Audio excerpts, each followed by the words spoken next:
बाबा निवडणुकीत कोण जिंकणार आहे? बेटा ये अपने अपने कर्म के ऊपर है। मेरे हाथ में न किसी के हाथ में। अपन जो बोएंगे वही काटेंगे। जो अपनी बनी रखी है जिससे वोट मिलना है उन्हीं के हाथ में सब कुछ। वो आपके ऊपर फिर खुद वोट देंगे, आपको जिताएंगे तो आप जीतोगे। तो एक उंगली से सब कुछ संसार बनता है, एक ही उंगली से सब चुनाव भी जीतते हैं, एक ही उंगली से सब कुछ कर्म। बस एक सबका भगवान है, सबको कर्म करना है। आपको जीतना है तो जिसका अच्छा कर्म है वो जीतेगा। बस ये जो बोएगा वो काटेगा। गेहूँ बोएंगे तो गेहूँ, सोयाबीन बोएंगे सोयाबीन, आम लगाएंगे तो आम, कांटे बोएंगे तो कांटे।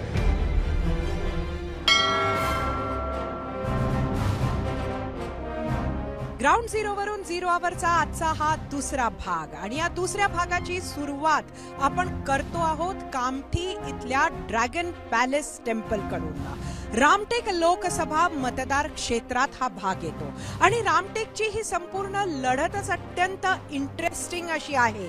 एकीकडे ही लढत तिरंगी आहे। शिवसेनेचे राजू पारवे आहेत, तर काँग्रेसचे श्यामकुमार बर्वे आहेत, तर वंचित बहुजन आघाडीकडून किशोर गजबी आहे। मात्र उमेदवारांची बरीच खिचडी आहे। राजू पारवे शिवसेनेत आज खासदारकीचे उमेदवार असले तरी अगदी काही दिवस आधीपर्यंत ते काँग्रेसचे विद्यमान आमदार होते उमरेड क्षेत्राचे, तर किशोर गजबिये हे सुद्धा काँग्रेसचे बंडखोर आहेत, अपक्ष होते, वंचितनं त्यांना उमेदवारी दिली। तर तिसरीकडे श्यामकुमार बर्वे हे काँग्रेसचे मूळ उमेदवारच नव्हते। त्यांच्या पत्नी रश्मी बर्वे यांचं जात प्रमाणपत्र हे अवैध ठरवल्या गेल्यानंतर त्यांना उमेदवारी मिळाली।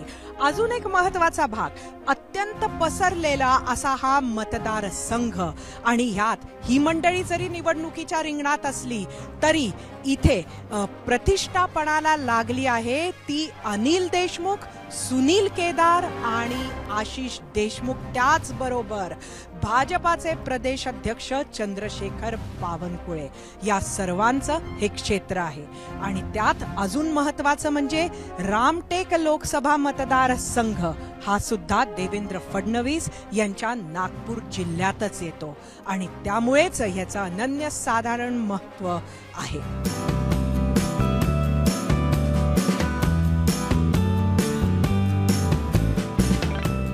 खरं तर आजच्या या निवडणुकीमध्ये जनतेच्या हिताची चर्चा होते की नाही हे अत्यंत महत्त्वाचं आहे आणि या ज्या जनतेच्या हिताची चर्चा गरजेची आहे त्यातील एक महत्त्वाचा घटक म्हणजे शेतकरी। आणि म्हणूनच आज आम्ही तुम्हाला नेतो आहे एका बाजार समितीमध्ये।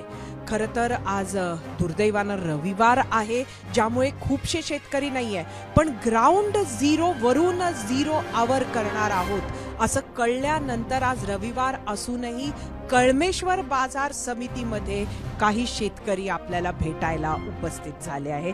त्यांची भेट घेऊया आणि या लोकसभेतून, या निवडणुकीतून यावेळी निवडून येणाऱ्या नेत्यांकडनं त्यांच्या काय आशा अपेक्षा आहेत त्या जाणून घेऊया।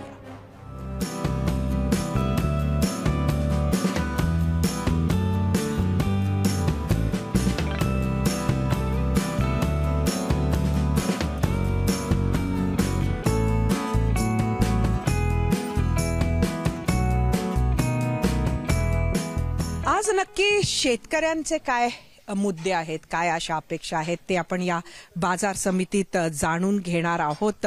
निवडणुकीचा माहोल आहे, काय म्हणतोय प्रचार रामटेक मतदारसंघात? ते रामटेक मतदारसंघाच्या मतदारसंघाला समजतो तो शेतकरी कधीही मत देणार नाही या सरकारला। अच्छा, असं का? नाही, कधीच देणार नाही। ज्याला शेतीवर जगायचं आहे बस। तुमचं पण हेच मत आहे का? माझं एकच मत आहे, आम्ही ह्या सरकारला 4-6 महिन्यापासून निवेदन देऊन राहिलो। आम्ही एडीओ ऑफिस पासून, कलेक्टर पासून आम्ही गेलेलो आहे।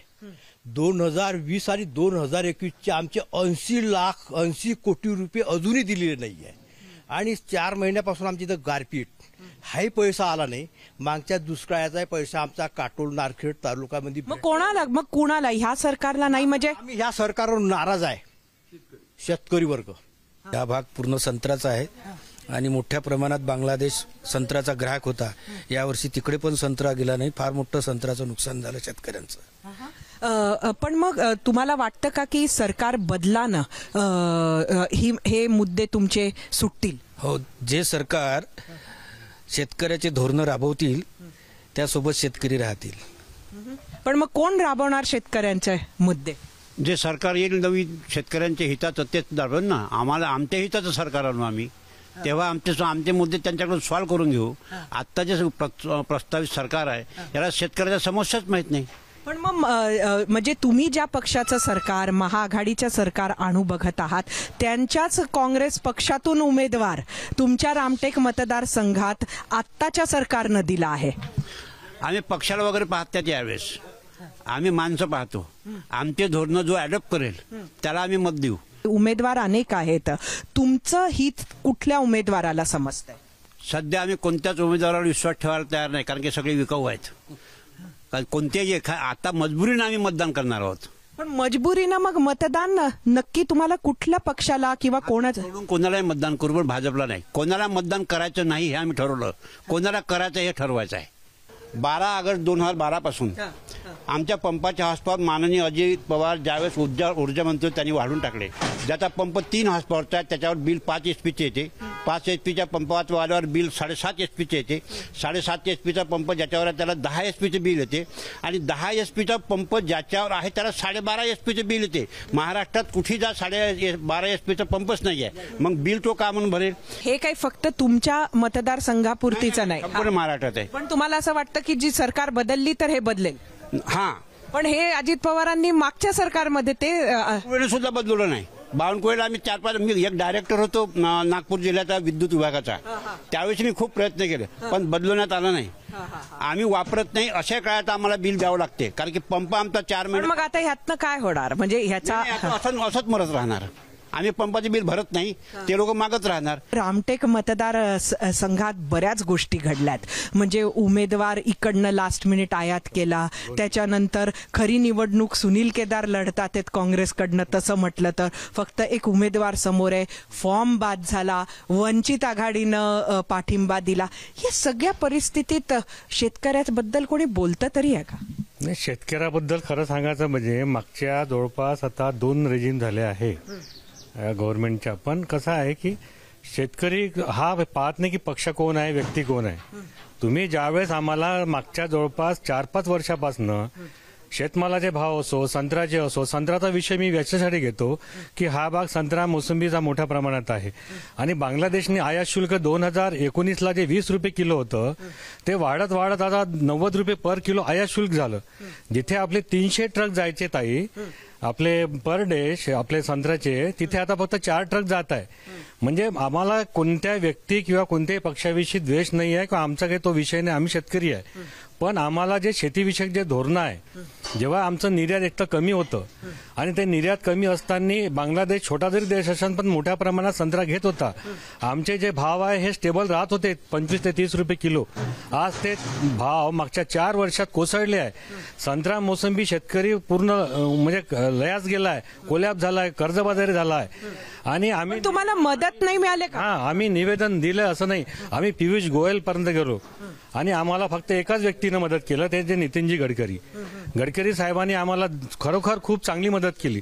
पण जे यश यायला पाहिजे दिल्लीमध्ये ते नाही आलं. पण म्हणजे तुमचं म्हणणं आहे की आताची सरकार बदलली तर तुमचं काहीतरी हित साध्य होईल अशी तुमची आशा आहे? आम्ही शेवटी तुलना करतो 2014 पर्यंत काय होतं आणि 2014 पासून आता काय झालं. आम्हाला कोणत्याही व्यक्तीविषयी द्वेष नाही, आम्हाला कोणत्याही पक्षाविषयी द्वेष नाही. कारण शेतकरी हा त्याच्या खिशात जर 2 पैसे खेळत असेल मग तो तुलना करेल ना. आज शेतकरी तुलना करत आहे की त्यावेळेस आपलं कसं होतं, तेव्हा संत्र्याला भाव होता किंवा आपले काही खूप काही आम्हाला मिळत होतं काँग्रेस गव्हर्नमेंटमध्ये, असंही आमचं म्हणणं नाही. जर खूप काही मिळालं असतं तर आत्महत्या काँग्रेस गव्हर्नमेंट झाल्या नसत्या. पक्ष आमचा विषय नाहीये. हेच तुमचंही मत आहे का? बरोबर आहे ना मॅडम, कारण की शेतकऱ्याकडे जो पाहिजे त्याच्याकडेच आम्ही शेतकरी बघू. काँग्रेसचा उमेदवार, भाजपचा उमेदवार असं नाही तर किशोर गजबे यांना वंचितनं पण पाठिंबा दिलाय. नक्की कोणाचं पारडं भारी आहे?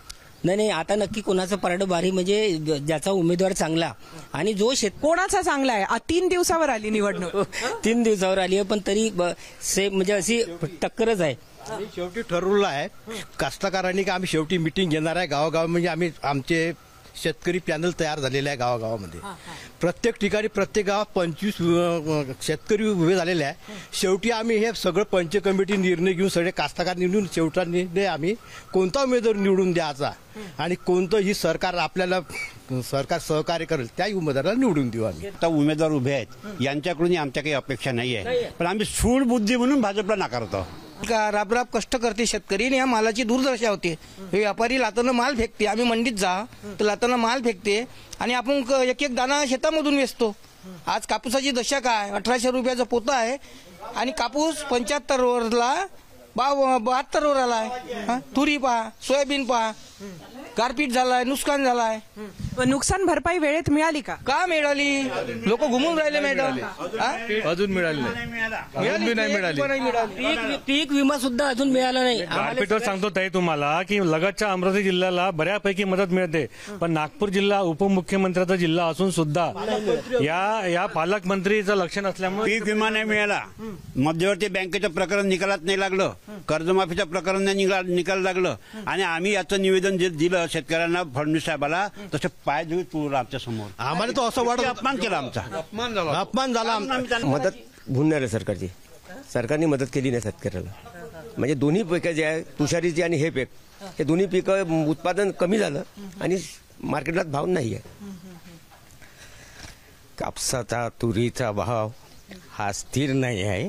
घोषणा करून द्यायच्या, गारपीट झालं तरी घोषणा करून द्यायच्या का आम्ही अनुदान देऊ बुवा.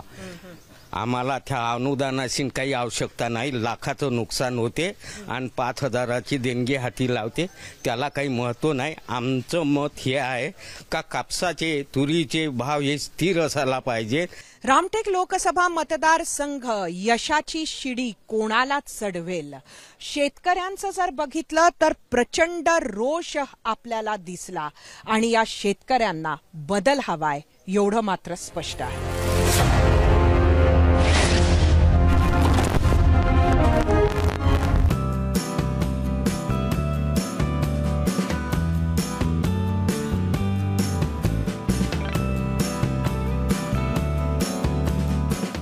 कामठीत आलो आहोत तर अत्यंत महत्वाचं आहे इथली स्पेशल फेमस लस्सी पिणे आणि तिथेच आपण बातचीत करूया लोकांशी. काय आहे मूड रामटेक लोकसभा मतदार क्षेत्राचा? रामटेक लोकसभा मतदार क्षेत्रातलं कामठी प्रचंड गरम, दुपारची वेळ आणि अशा वेळी लोकांना जर गाठायचं असेल तर दुबे महाराजांची लस्सी जिथे मिळते तिथेच खरं तर तुम्हाला लोक सापडतात. आपण सर्व मंडळी आला आहात आज. खास निवडणुकीचा माहोल सुरू आहे. प्रचार कसा सुरू आहे? आमच्या एकघड्या म्हणी गिरामीन म्हणी पंजाच्या जोर वाचतं. यांनी काँग्रेस म्हटलं पण वंचितचा काय माहोल आहे? वंचितचा माहोल तर आहे थोडासा आणि काँग्रेसचा पण आहे. जर किशोर गजबे यांना तिकीट दिली असती काँग्रेसने तर त्यांचा विजय निश्चित झाला. राजू पारवर साहेबांना डालवणं काही तेवढं शक्य नाही, हे नाही बरं, अशक्य नाही आहे.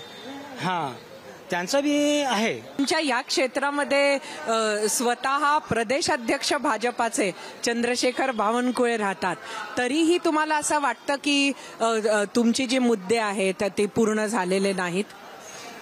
नाही, खूप काही पूर्ण झालेले आहेत कामं आणि खूप काही बाकी पण आहेत आणि लोकांची नाराजगी जी आहे ती आता इलेक्शन निवडणुकीची जी वेळ आहे ती त्या सर्वांची वेगळी वेगळी असते.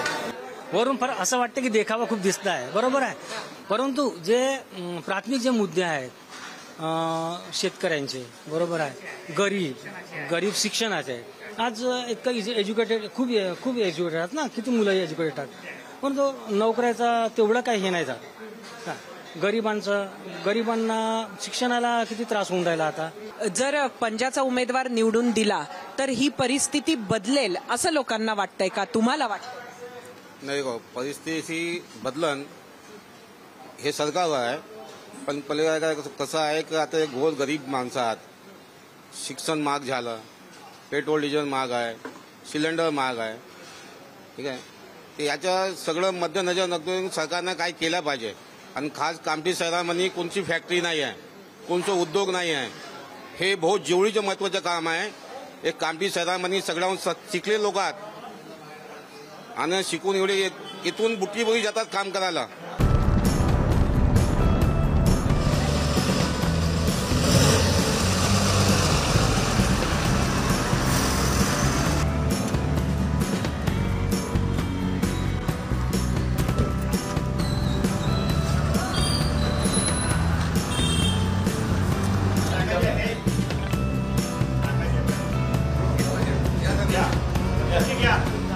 रामटेक लोकसभा मतदार क्षेत्रात एक गँगचा सध्या खूप बोलबाला आहे आणि त्या गँगला आम्ही तुम्हाला भेटवणार आहोत.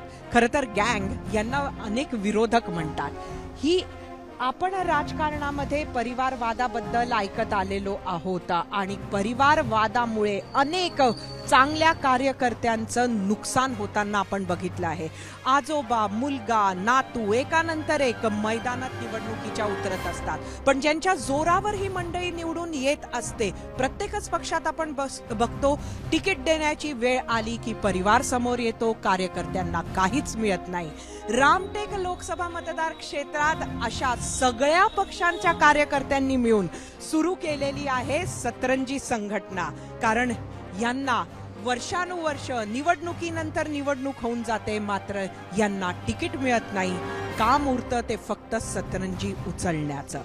या सतरंजी संघटनेची दखल मात्र सर्वपक्षीय नेत्यांनी घेतलेली आहे आणि ही जी सगळी मंडळी या सतरंजीवर बसलेली आहेत यांची खास भेट घेण्यासाठी या अगदी प्रचाराच्या दरम्यान उपमुख्यमंत्री देवेंद्र फडणवीस असो किंवा उपमुख्यमंत्री अजितदादा पवार असो, या सगळ्यांनी विशेष वेळ काढलाय. ही सतरंजी संघटना नक्की का तुम्हाला काढावी लागली? काय गेल्या अनेक वर्षापासून आम्ही सामाजिक आणि राजकीय जीवनामध्ये काम करत आहोत आणि हे काम करत असताना जेव्हा आम्ही राजकीय क्षेत्रामध्ये जेव्हा काम करत आहे तेव्हा आमच्यावर कुठेतरी जे सत्ताधारी गटाचे लोक आहेत, जे स्थानिक लोक आहे, हे कुठेतरी आमच्यावर अन्याय करताना दिसत होते. कारण गेल्या अनेक वर्षापासून आम्ही अनेक नेते घडवले आणि त्यामध्ये आमच्यावर जेव्हा निवडणूक लढायची वेळ आहे, आम्हाला जेव्हा पदाधिकारी होण्याची वेळ आहे, तेव्हा नक्कीच आमच्या सगळ्यावर अन्याय झालेला होता आणि म्हणून आम्ही ही सतरंजी संघटना काढली.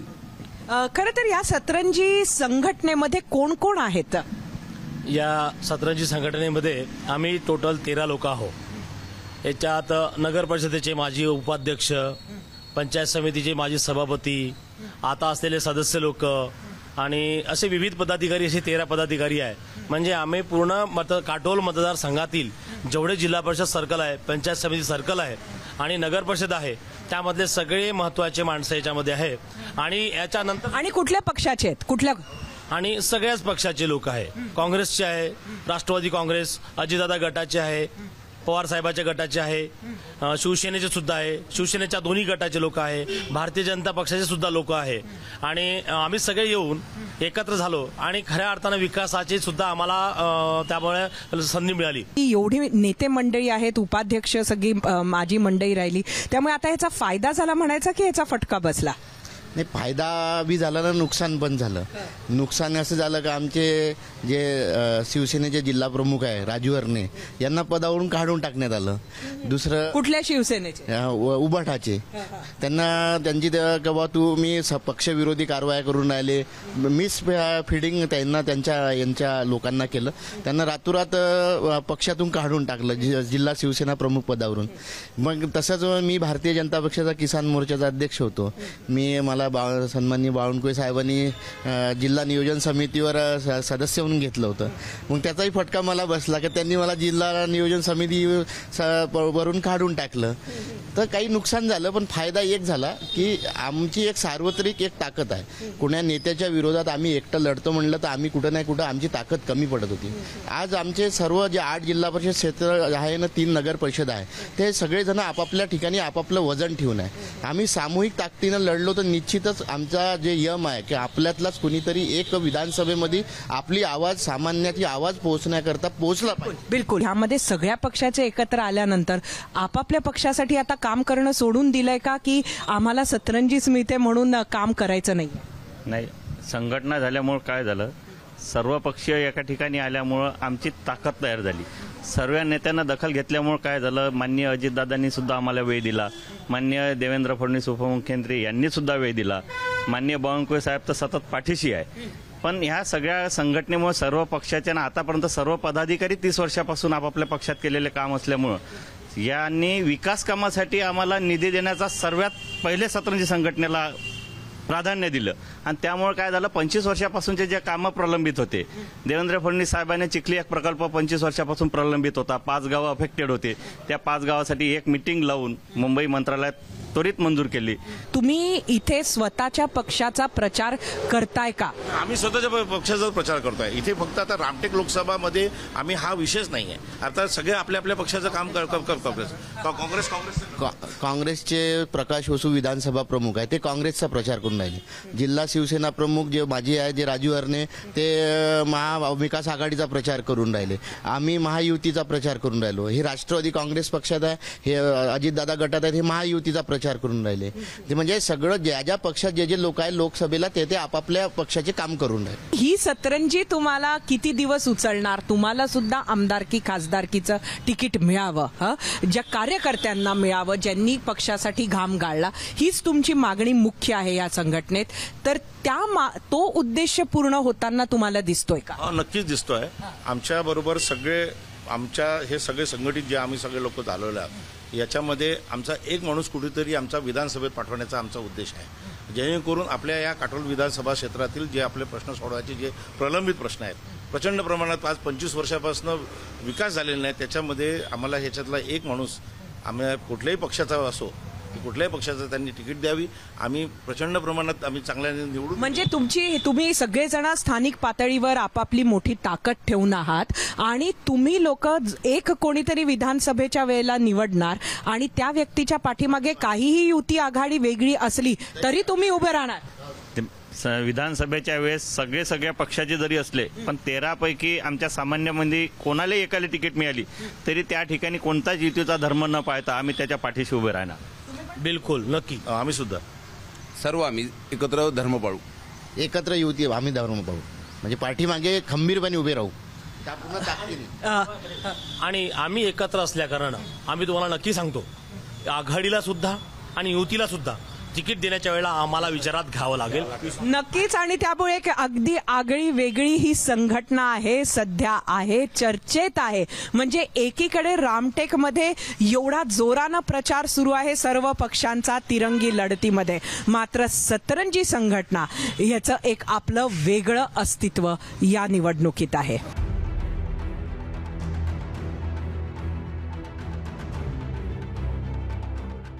रामटेक लोकसभा मतदार क्षेत्र हे तसं साधं नाही, विखुरलेलं आहे. मध्ये दुसरं क्षेत्र येतं आणि इथे प्रचार करणं कठीण आहे. आणि अशा या कठीण लोकसभा मतदार क्षेत्रात बरीच आव्हानं समोर आहेत राजू पारवे यांच्या.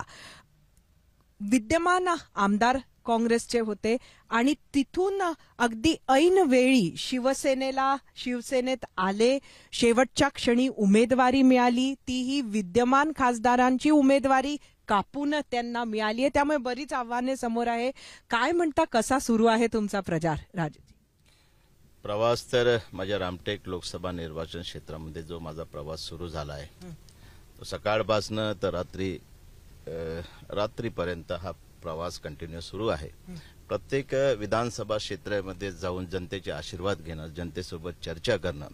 शेवटी मी एक आमदार असताना ज्या पद्धतीनं मी माझ्या विधानसभेत काम केलं, लोकांमध्ये राहून काम केलं, त्याच पद्धतीनं उर्वरित 5 विधानसभेमध्ये मी कंटिन्यू फिरत आहे, लोकांच्या संपर्कात आहे. हे खरं आहे की हे विखुरलेलं क्षेत्र आहे, पण याच्याही अगोदर मी रामटेकमध्ये बराच काळ फिरलो, तर मला काही खूप नवीन नाही. म्हणजे मी प्रत्येक क्षेत्रामध्ये त्या विधानसभेमध्ये जाऊन, पण एक आहे यावेळेस मी बघतोय, मी याच्याही अगोदर 2 निवडणुका लढलो होतो, पण यावेळेची जी परिस्थिती बघतोय, लोकांवरती जो एक उत्साह दिसतोय मला, पदाधिकाऱ्यावरती उत्साह दिसतो, जनतेमध्ये उत्साह दिसतोय. ते परत एकदा या देशाचे लोकनेते सन्माननीय पंतप्रधान मोदी साहेबांना परत या देशाचं पंतप्रधान करण्याचं लोकांनी ठरवलेलं आहे. आता तुम्ही ज्या बाजार समितीत आलात तिथे तुम्ही याच्या आधी चर्चा केली लोकांशी. शेतकरी वर्ग मात्र प्रचंड त्रस्त आहे. वेगवेगळी कारणं शेतकऱ्यांनी सांगितली आणि त्यांची ही जी नाराजी आहे ही तुमच्या किंवा इथे स्थानिक कोणाच्या विरोधात नाही, मात्र ती केंद्रीय पातळीवर सरकारी पॉलिसीजच्या विरोधातली नाराजी आहे. ती कशी दूर करणार? निवडणुकीच्या आधी हे कसं साध्य होणार? कारण या मतदार क्षेत्रात शेतकरी वर्ग सुद्धा मोठा आहे. हे बरोबर आहे, पण ज्या पद्धतीनं केंद्र शासन शेतकऱ्यांप्रती काम करत आहे, मागचे कित्येक वर्ष झाले असेल आपण विरोधी लोकांनी देशामध्ये काम करत असताना, आणि मागचे 10 वर्ष, आता हा एका वेळेस सगळा बदल किंवा वर्षभरामध्ये हा बदल शक्य नाही, पण ज्या पद्धतीनं मोदी साहेब काम करत आहे, शेतकऱ्यांप्रती काम असेल, शेतमजुराप्रती काम असेल, ते नक्कीच येणाऱ्या दिवसात आमचा जो शेतकरी आहे, ठीक आहे यावर्षी काही भाव थोडेसे बरोबर नव्हते हे मान्यच करावं लागेल, पण जे काही जगातली परिस्थिती आली आणि देशातली परिस्थिती असेल, पण ज्या पद्धतीनं दरवर्षी, पण हे शेतकरी सध्या समजत नाहीये. नाही, शेतकरी मी म्हटलंय की थोडीफार नाराजी आहे भाव नसल्यामुळं, पण त्यांना विश्वास आहे की या देशाचे पंतप्रधान ज्या पद्धतीनं देशामध्ये काम करत आहे त्यांच्यावरती तो विश्वास 100%. आम्ही गावखेड्यात जातो, शेतकऱ्यांसोबत चर्चा करतो. यावर्षी बऱ्यापैकी अतिवृष्टी झाली, यावर्षी गारपीट झाली, तर ती एक थोडंसं नुकसान आहे, पण ज्या पद्धतीनं नुकसान भरपाई असेल, म्हणजे मी माझ्या जिल्ह्यामध्ये जर विचार केला तर जवळजवळ 100 कोटी रुपये शेतकऱ्यांना डायरेक्ट खात्यात मिळाले. हे पहिल्यांदा झालं आहे की आतापर्यंत एवढे वर्ष आम्ही बघत असताना कधीही शेतकऱ्याच्या खात्यात एवढाले कोटी रुपये कधी आले नाही. म्हणजे मागच्या वर्षी जवळजवळ 100 कोटी रुपये शेतकऱ्याच्या खात्यात आले, ही तेवढीच सत्यता आहे आणि ते डायरेक्ट खात्यात आले. याही वर्षी अतिवृष्टी असेल, पीक विम्याच्या माध्यमातून असेल, तर जवळजवळ माझ्या जिल्ह्यामध्ये एकट्या जिल्ह्यामध्ये 50 कोटी शेतकऱ्यांच्या खात्यात आले आहे. तर शासन कुठेही असं नाही आहे की नुकसान झालं तर पैसे देणार नाही. भावाच्या नुसार यावर्षी अडचण आहे, ते जागतिक पातळीवरचा भाव ठरवतात, पण शेतकऱ्याला विश्वास आहे मोदी साहेबांवरती की ज्या पद्धतीनं येणाऱ्या दिवसामध्ये शासन काम करणार आहे, मोदी साहेबांच्या नेतृत्वात काम करणार आहे. शेतकऱ्याला माहित आहे की शेतकऱ्याचं पालनहार फक्त मोदी साहेब करू शकतात. तुम्हाला अगदी शेवटच्या क्षणी तुमचा हा पक्ष बदल झाला, त्यामुळे त्याची उत्तरं सुद्धा मतदात्याला तुम्हाला द्यावी लागत असतील, कारण किमान तुमच्या आमदारकीच्या क्षेत्रात तुम्हाला काँग्रेसचा उमेदवार म्हणून निवडून दिलेलं होतं. हे बरोबर आहे. मागचे 4.5 वर्ष मी माझ्या विधानसभेत काम करत असताना मी जेव्हा बघितलं की सत्ता असताना सुद्धा विकास निधी आणि सत्ता नसताना ज्या महाराष्ट्राचे मुख्यमंत्री एकनाथ शिंदे साहेब असतील, देवेंद्रजी फडणवीस असतील, त्यांनी मला 1.5 वर्षामध्ये जवळजवळ 3000 कोटीचा निधी दिला. आणि मी ठरवलं की शेवटी विकासासोबत जायचं की फक्त एकमेक जे पाय. उद्धव ठाकरेंच्या सरकारच्या वेळेला तुम्हाला मदत झाली नाही? थोडीफार झाली, पण ते तेवढी जेवढी मला या सरकारमध्ये झाली, तर शेवटी मी ठरवलं की विकासासोबत जायचं. शेवटी आम्ही निवडून आल्यानंतर आपल्या विधानसभा क्षेत्रातला सर्वांगीण विकास झाला पाहिजे, डेव्हलपमेंट झालं पाहिजे, हेच धोरण असते. आम्ही काही गोडगोड बोलायला आमदार होत नाही. आणि जे पक्षामध्ये जे काही मला दिसलं की एकमेकाचे पाय खिचण्याची जी प्रवृत्ती काँग्रेसमध्ये आहे ती काही बंद व्हायला आताही तयार नाही. काँग्रेस पक्ष कुठे चालला, नेते सोडून चालले, कार्यकर्ते सोडून चालले, पण यांना काही कुठलंही देणं घेणं नाही. हे VIP कल्चरमध्ये जगणारे लोक आहेत आणि त्याच पद्धतीने त्यांचं काम सुरू आहे. तुमच्याकडे वंचितचं सुद्धा एक तगडं आवाहन आहे, कसं बघता याकडे? हो, हे बरोबर आहे की वंचित सुद्धा यावेळेस मागचे जे गजबीजी होते त्यांनी वंचितकडून उमेदवारी केलेली आहे, पण आम्ही सर्व आमचे महायुतीचे सर्व आमचे पदाधिकारी एक दिलानं काम करत आहे, एक संघपणे काम करत आहे. आता तुम्हाला तुमच्या समोरचे सगळ्यात महत्वाचे चॅलेंजेस काय वाटतात? मला एकंदरीत फिरत असताना एक संघपणे आम्ही सर्व महायुतीचे लोक पूर्ण ताकद झोकून काम करत आहे. मला असं वाटत नाही की कुठेही या लोकसभेमध्ये आव्हान आहे, पण जनता माझ्यासाठी महत्वाची आहे. जनतेची सेवा, जनतेची विकास कामं हे माझ्यासाठी महत्वाची आहे. आणि मी लोकप्रतिनिधी म्हणून ज्या पद्धतीनं माझ्या विधानसभेत काम केलं, मला एक वाटतंय की यावेळीची जी निवडणूक आहे, मागच्या 2 निवडणुका लढल्यानंतर 3री निवडणूक मी ही लढत आहे. आणि मला असं वाटतं एकंदरीत लोकांचा जो उत्साह आहे यावेळेस लोकांनी ठरवलेलं आहे की मोदींना यावेळेस देशाचं पंतप्रधान करण्याचं आणि एका सर्वसामान्य माणसाला या लोकसभेचा खासदार करण्याचं. तर मला असं वाटत नाही की कुठेही मोठे आव्हान वगैरे आहे.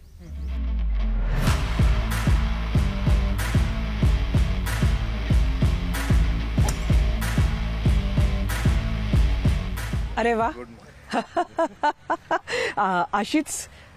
असंच कोणाची मी म्हणेन अशाच पद्धतीनं कोणाची विकेट घेणार आहात तुम्ही? नाही नक्कीच. बघा रामटेक लोकसभेमध्ये खऱ्या अर्थाने काँग्रेस उमेदवाराची विकेट नक्कीच पडलेली आहे. अशी जी तुम्ही म्हणत आहात नाराजीबद्दल, पण खरी नाराजी तर तुमच्या बाजूला आहे, कारण जे विद्यमान खासदार राहिलेले कृपाल तुमाने शिवसेनेचे, त्यांना बाजूला करून ऐन वेळी काँग्रेसचे आमदार आयात करून त्यांना खासदारकी दिली. त्यामुळे शेवटी ग्राउंडवर पाहिजे तशी मदत तुम्हाला होत नाहीये, असंही एक चित्र आहे. नाही बिलकुलच नाही. बघा तुमाने साहेबांना शिवसेनेनी जरी बदलवलं असलं तरी जे राजू पारवे आमचे आताचे उमेदवार आहेत ते उमरेड विधानसभाचे विद्यमान आमदार होते आणि काँग्रेसला धक्का देत त्यांनी शिवसेनेमध्ये प्रवेश केला. फार मोठं खिंडार त्या निमित्ताने काँग्रेसला या रामटेक लोकसभेमध्ये मिळालं. पण दुसरीकडे काँग्रेस, राष्ट्रवादी, शरदचंद्र पवार यांच्याकडे 2 दिग्गज नेते, म्हणजे रश्मी बर्वे यांची ती लढत तशीही नव्हती किंवा त्यांच्या पतींची ही लढत नव्हती. ही लढत सुनील केदार यांची असं सांगितलं जातं. तर दुसरीकडे तुमचे काका आणि सध्या काका पुतणे हे आहे अनिल देशमुख आहेत. तर ही 2 मंडळी काँग्रेसच्या उमेदवाराच्या बाजूनं ताकदीनं उतरली आहे आणि त्याचा नक्कीच परिणाम होणार. बघा राष्ट्रवादी काँग्रेस पक्ष खऱ्या अर्थाने दुभंगलेला आहे. उद्धव ठाकरेंचा पक्ष तर आपल्या ह्या लोकसभेमध्ये संपलेलाच त्या निमित्ताने झालेला आहे.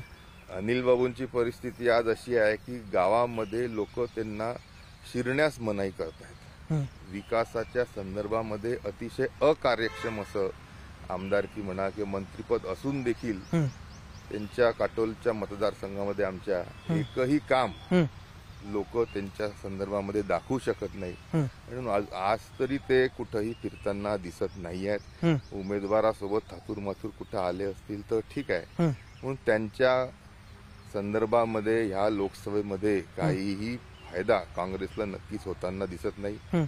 तुमचं म्हणणं आहे की तुमचे काका सध्या काम करत नाही आहेत? नाही नक्कीच परिस्थिती फक्त उमेदवारासोबत दिसण्या पलीकडे ते इथे नाही आहेत. ते कुठे अजून दुसऱ्या मतदारसंघात असतील तर मला माहित नाही. सुनील केदारांचं आपल्याला माहिती आहे की गोर गरीब जनतेचे, जनसामान्यांचे, शेतकऱ्यांचे जिल्हा सहकारी बँकेतले पैसे खाणारा माणूस म्हणून न्यायालयाने त्याला शिक्षा ठोठवलेली आहे. आज अतिशय फार मोठ्यामध्ये लोकांमध्ये नाराजी त्यांनी ह्या केलेल्या महाभ्रष्ट घोटाळ्यामुळे नक्कीच आहे. शेवटी जिल्हा सहकारी बँकेच्या माध्यमातून प्रत्येक गावातील सेवा सोसायटीच्या माध्यमातून पीक कर्ज मागील 22 वर्षापासून नागपूर जिल्ह्यामध्ये बंद झालंय आणि तेच कारण आहे की इथे शेतकऱ्यांच्या आत्महत्या वाढलेल्या आपल्याला पाहायला मिळतात. कारण की शेतकरी जो अन्यथा जिल्हा सहकारी बँकेतून कर्ज घेतला सोसायटीच्या माध्यमातून, तो आता सावकारांच्या तावडीत मागील 22 वर्षापासून सापडलेला आहे आणि त्याला कारणीभूत सुनील केदार आहे असं तुमचं म्हणणं आहे? आम्ही म्हटल्यापेक्षा न्यायालयाने तसं ठरवलेलं आहे. न्यायालयाने तर हे वाक्य वापरलं की ही सरासर लूट सुनील केदारांनी नागपूर जिल्हा सहकारी बँकेमधून केली आहे. पण जमिनीवर तरी सुद्धा गेल्या निवडणुका बघितल्या, ग्रामपंचायतीच्या असो, इतर असो, जिल्हा परिषद असो, ज्या ताकदीनं सुनील केदार जिंकत आहेत हे बघितल्यावर रामटेक मतदारसंघामध्ये तुम्हाला खरंच एवढा आशावाद कसा वाटतो? बघा हा निर्णय जो न्यायालयाने दिला तो आता 3-4 महिन्यापूर्वीच आहे.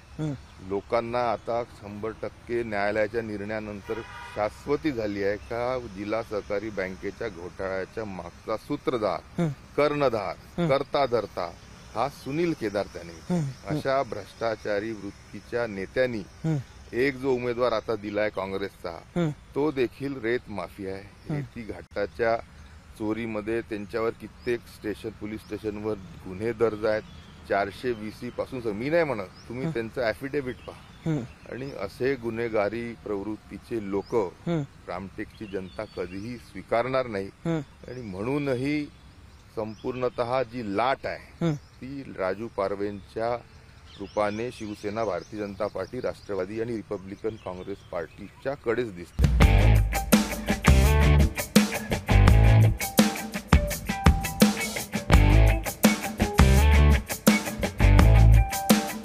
तुम्हाला उमेदवारी अशी अचानक मिळाली असं म्हणायला पाहिजे. पॅराड्रॉप झाली उमेदवारी तुमच्यावर. तुम्हाला तयार असल्यासारखं वाटतंय का? हो, कारण की माझी पत्नी उमेदवार होती हे आम्हाला वर्षभरापासून माहिती होतं. माननीय सुनील भाऊ केदार यांच्या नेतृत्वात आम्ही काम करतो जिल्ह्यामध्ये, आणि पक्षाला आमच्या नेत्यांनी 3 महिन्या अगोदर सांगितलं होतं की रश्मी वर्वे ही आमची कॅन्डिडेट आहे. माननीय जिल्ह्याचे अध्यक्ष राजेंद्र मुळक आणि सुनील भाऊ केदार यांनी आमच्या किल्ला 3 महिन्या अगोदरपासून लढवलेला होता पक्षश्रेष्ठीकरिता, की तिकीट आम्हाला अपेक्षितच होते की तिकीट आम्हाला मिळणारच. कारण की ज्या प्रकारे रश्मी बर्वे यांचं कार्य होतं कोरोना काळामध्ये म्हणा, जलजीवन मिशनमध्ये म्हणा, बोरवेल फ्लशिंग हा विषय घेतलेला होता. एक आगळे वेगळे कार्यक्रम आम्ही घेतले होते. शेतकऱ्यांच्या रोजगार जोडधंदा म्हणून शेतकऱ्यांना आम्ही जे खनिजमधून जनावरं, गुरं शेतकऱ्यांना दिले, ते योजनेपासून आम्हाला जे फायदा, लोकांचा जे फायदा झाला होता आणि लोकांना जे पाहिजे होतं, जसं सरकार पाहिजे होतं जिल्हा परिषदमध्ये, तसंच आघाडी सरकारमध्ये जिल्हा परिषदनं काम केलं. त्याच्या बक्षीस म्हणून रश्मी बर्वेंना उमेदवारी मिळणार हे सर्वांना भाकीतच होतं. पण महिलांची अशी फडी तयार केलेली आहे का माननीय सुनीलभाऊ केदारनी बेटी बचाव बेटी पढावचं खरं अनुकरण केलं असेल तर आमच्या जिल्ह्याच्या नेत्या सुनीलभाऊ केदार यांनी केलेलं आहे. पण सुनील भाऊ ताकदीनं मैदानात उतरले आहेत, म्हणजे ते स्वतःचीच निवडणूक आहे असं लढतात आहेत. त्यांनी ही निवडणूक अंगावर घेतलेली आहे. ज्याप्रमाणे रश्मी बर्वे सोबत अन्याय झालेला आहे, सर्वच कार्यकर्त्यांनी आपल्या अंगावर घेतलेला आहे. उमेदवार श्यामकुमार बर्वे उर्फ बबलू, दुसरा कॅन्डिडेट ऍड झाला आहे दुसऱ्या बाजूनं. म्हणजे आपल्याला माहितीये किशोर गजभिये, आणि त्यांना खास वंचितनं समर्थन दिलंय. त्याचा फटका तुम्हाला बसेल असं वाटतंय का? नाही, त्याचं तसं काही दिसतच नाहीये. ते कसं आहे, प्रोजेक्टेड आहे, ते कोणीतरी घडवलेलं आहे.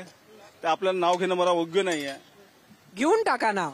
नाही, भारतीय जनता पक्षाचे ते एक षडयंत्र आहे. किशोर गजबीला वापरून आमच्या मताचं विभाजन करण्याचा प्रयत्न करत आहे. ते सर्व लोकांना कळलेलं आहे.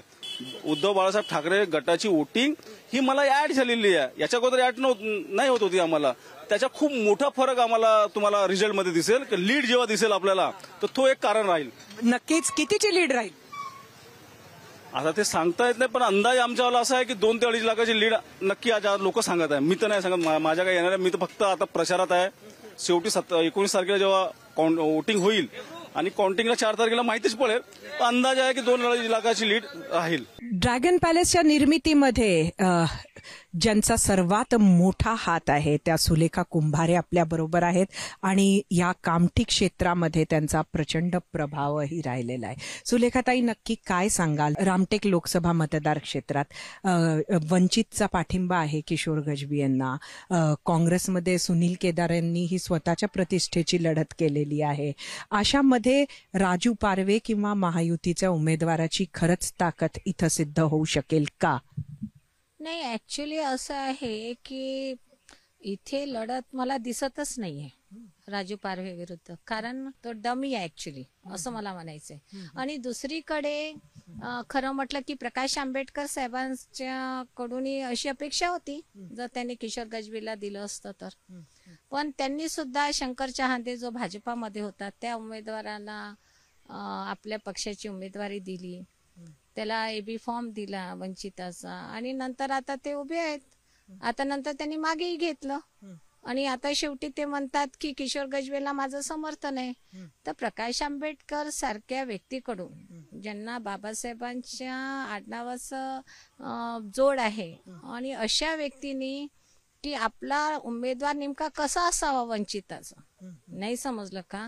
एक पक्ष चालवत आहेत ते, काय वैचारिक भूमिका असायला पाहिजे, तर ते त्यांनी आधी विचार केला नाही. आणि किशोर गजभिये ज्यांनी मागच्या वेळेस चांगले मतं घेतले होते, तर त्यांनी त्यांना द्यायला हवं होतं, पण त्यांनी दिलं नाही. म्हणजे तुम्हाला वाटतं त्यामुळे लोकांचा पाठिंबा? अजिबात नाही. म्हणजे प्रकाश आंबेडकरच्या संदर्भामध्ये जे आंबेडकरी जनतामध्ये एक आदरभाव होता की या निवडणुकीमध्ये ते म्हणजे चांगलं परफॉर्मन्स देतील, पण जर ते मोदी विरुद्ध असते तर ते इंडिया सोबत राहिले असते ना. ते इंडिया सोबत न राहता स्वतः एक वेगळी चूल मांडली आणि आता त्यांच्या विरोधात स्वतः अकोल्यामध्ये काँग्रेसचा उमेदवार आहे. तर मला सांगा की जिथे काँग्रेसचा उमेदवार आहे तर गडकरी साहेबांविरुद्ध काँग्रेसच्या उमेदवाराला त्यांनी समर्थन द्यावं का? तर त्यांचं प्रकाश आंबेडकरांचं पूर्ण समीकरण या निवडणुकीमध्ये फेल्युअर आहे. म्हणजे ऍक्च्युली प्रकाश आंबेडकरांनी काय करायला पाहिजे होतं की जे इंडिया अलायन्स सोबत कायम राहायचं होतं, कमीत कमी आपले 2 ते 3 खासदार निवडून आणायचं होतं. वंचित आघाडीला त्यांनी रिकॉग्नाइज करून घ्यायचं होतं, रजिस्टर करून घ्यायचं होतं, एखादा सिम्बॉल आपल्या नावाने रजिस्टर करून घ्यायचा होता, तर मग समाज त्यांच्या पाठीशी राहिला असता. सुलेखाताई कुंभारेंनी अत्यंत महत्वाचा असा एक मी मोलाचा सल्ला तुम्ही प्रकाश आंबेडकरांना दिला असं म्हणेन. आणि बघूया आंबेडकर यावर नक्की काय प्रतिक्रिया देतात ती.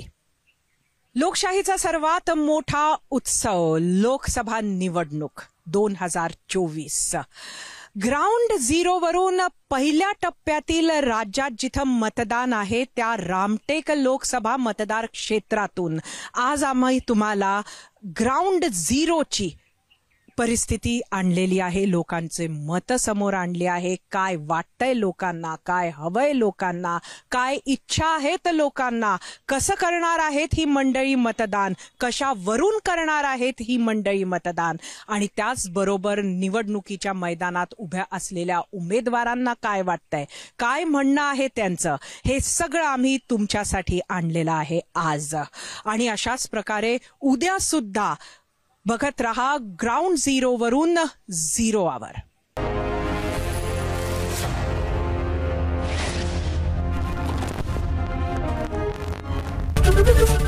एबीपी माझा, उघडा डोळे बघा नीट.